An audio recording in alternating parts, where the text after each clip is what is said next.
Assalamualaikum. Hai teman-teman semua, apa kabar? Semoga selalu dalam lindungan Allah Subhanahu wa Ta'ala ya. Perkenalkan, saya Alfi Rahmawati dari Unsika Prodi Pendidikan Matematika Angkatan 2017 kelas C. Kali ini, mari kita bahas mengenai tutorial membuat RPP versi pembelajaran daring. Simak ya teman-teman. Yang harus kita ketahui sebelum menyusun RPP adalah RPP terdapat 13 komponen berdasarkan Permendikbud nomor 22 tahun 2016. Mari kita mulai dari komponen yang pertama, yaitu identitas sekolah, identitas mata pelajaran, kelas atau semester, materi pokok, dan alokasi waktu. Berikut contohnya. Komponen keenam yaitu kompetensi inti yang terdiri dari KI 1 dan KI 2 yang merupakan sikap, kemudian KI 3 dan KI 4 yang merupakan kognitif dan psikomotorik, di mana dirumuskan untuk kompetensi dasar, dan ini adalah isi dari kompetensi inti. Komponen ketujuh yaitu kompetensi dasar, di mana ini merupakan kompetensi dasar dari penyajian data, dan indikator pencapaiannya kita buat sendiri berdasarkan KKO atau kata kerja operasional. Bisa kita lihat di tabel taksonomi Bloom, di mana memahami merupakan C2, kemudian beri definisi ada di C1, dan memahami lagi lalu menentukan ada di C3, ya betul, dan menyelesaikan masalah ada pada tabel psikomotorik di P5 menyelesaikan. Tujuan pembelajaran berada di poin yang sama dengan kompetensi inti. Untuk pembuatannya berdasarkan major prinsip ABCD, di mana A-nya merupakan audiens, yaitu peserta didik, B-nya behavior, merupakan perilaku, siswa dapat melakukan apa. Biasanya ini diambil dari indikator pencapaian kompetensi. Kemudian condition, kondisi pembelajarannya seperti apa, seperti ini. Lalu D-nya degree, standar minimum yang harus dipenuhi oleh siswa seperti apa, misalnya dengan teliti. Kemudian yang poin kelima ini dapat kita rapel dari indikator pencapaian kompetensi yang memiliki KKO sama, yaitu menyelesaikan misalnya. Seperti itu. Komponen selanjutnya adalah materi pembelajaran. Materi pembelajaran ada di poin D, yang pertama itu fakta, konsep, prinsip, dan prosedur. Fakta merupakan materi dari penyajian datanya, kemudian konsep dari penyajian datanya seperti apa, prinsip berarti prinsip dalam pembelajaran penyajian data seperti apa, dan prosedur yang dilakukan saat pembelajaran penyajian data tersebut apa saja. Komponen selanjutnya adalah metode pembelajaran yang terdiri dari pendekatan saintifik, model problem-based learning, metodenya pembelajaran daring, tanya jawab, dan penugasan. Kemudian media pembelajaran, medianya Google Classroom dan LKPD, alat dan bahan, laptop atau smartphone dan handphone, serta koneksi internet. Kemudian sumber belajarnya dari Muhammad Thohir dan internet, kemudian sumber relevan yang lain. Komponen selanjutnya adalah langkah-langkah pembelajaran yang terdiri dari kegiatan guru dan kegiatan siswa. Pertama, kita mulai dari kegiatan pendahuluan terlebih dahulu. Guru membuat grup kelas pada Google Classroom, kemudian memerintahkan ketua kelas untuk memberikan kode kepada teman kelasnya, kemudian peserta didik bergabung pada grup kelas di Google Classroom, sehingga guru membuat postingan pertama, yaitu salam pembuka dan kehadiran, agar peserta didik dapat mengisi daftar hadir di kolom komentarnya. Selanjutnya, persepsi dan motivasi.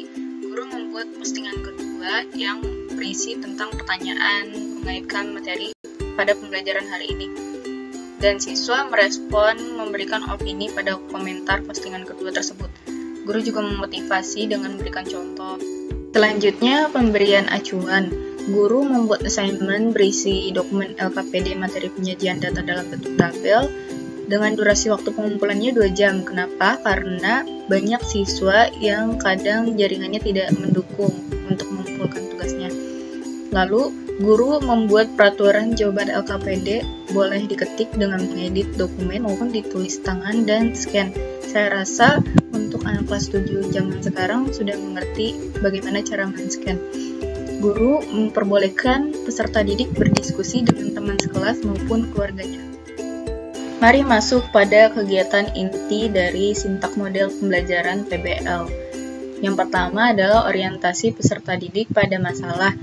Guru membuat postingan ketiga di Google Classroom, kemudian menggunakan pendekatan saintifik, yaitu guru meminta siswa mencermati petunjuk dari LKPD, dan guru telah menyiapkan permasalahan dalam kehidupan sehari-hari yang ada pada di LKPD tersebut. Kemudian harus diamati oleh siswa, yaitu isi dari tempat pensil atau alat tulis yang dia punya. Seperti ini. Selanjutnya, guru bertanya kepada peserta didik apakah sudah terkumpul 5 jenis alat tulisnya. Kemudian siswa menjawab, iya sudah. Kemudian mengumpulkan informasi.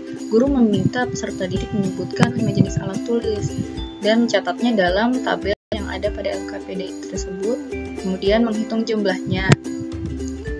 Lalu mengkomunikasikan. Guru membimbing peserta didik mengisi isian singkat pada LKPD agar peserta didik dapat memberikan definisi data menurut peserta didik.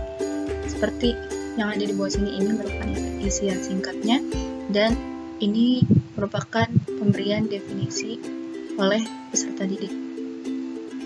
Dan itu termasuk pada tahap kedua di model PBL. Tahap terakhir dari sintaks PBL adalah menganalisa dan mengevaluasi proses pemecahan masalah. Berdasarkan pendekatan saintifik adalah menalar atau mengasosiasikan, di mana guru membimbing peserta didik untuk menyelesaikan permasalahan yang ada di LKPD dengan menalar dan menafsirkan jenis tabel yang harus disajikan beserta alasannya pada soal nomor 1 yang ini. Jenis tabel apa yang paling sesuai dengan data seperti di atas? Berikan alasannya. Kemudian guru membimbing peserta didik untuk menjawab soal nomor 2 dengan menyajikan data yang telah diberikan pada LKPD. Kemudian permasalahannya kita memberikan 3 karena di indikator pencapaiannya menuliskan 3 indikator. Untuk jawaban permasalahan yang pertama adalah tabel baris dan kolom. Permasalahan kedua adalah tabel kontingensi, dan permasalahan ketiga adalah tabel distribusi frekuensi. Mari kita masuk pada kegiatan penutup yang terdiri dari kegiatan penutup pembelajaran. Guru mengarahkan peserta didik untuk memberikan kesimpulan, lalu memberikan penghargaan kepada peserta didik yang berani mengungkapkan opininya dengan memberikan nilai tambahan. Lalu guru menutup pembelajaran dengan salam dan mengingatkan untuk mengumpulkan LKPD yang telah dijawab dengan catatan waktu, di mana kegiatan pendahuluannya terdiri dari 20 menit dan kegiatan intinya 55 menit dan kegiatan penutupnya 5 menit. Komponen terakhir adalah penilaian pembelajaran yang terdiri dari teknik penilaian dan instrumen penilaian, di mana teknik penilaian berisi pengamatan dan penugasan berupa tes tertulis. Instrumen penilaian, petunjuk penilaian sikapnya itu terdiri dari misalnya 4 kriteria, maka dikali 4 hasilnya 100, dibagi 4 sama dengan 100, dan ini lembar penilaian afektifnya atau sikapnya. Kemudian ini petunjuk penilaian pengetahuan dan keterampilan.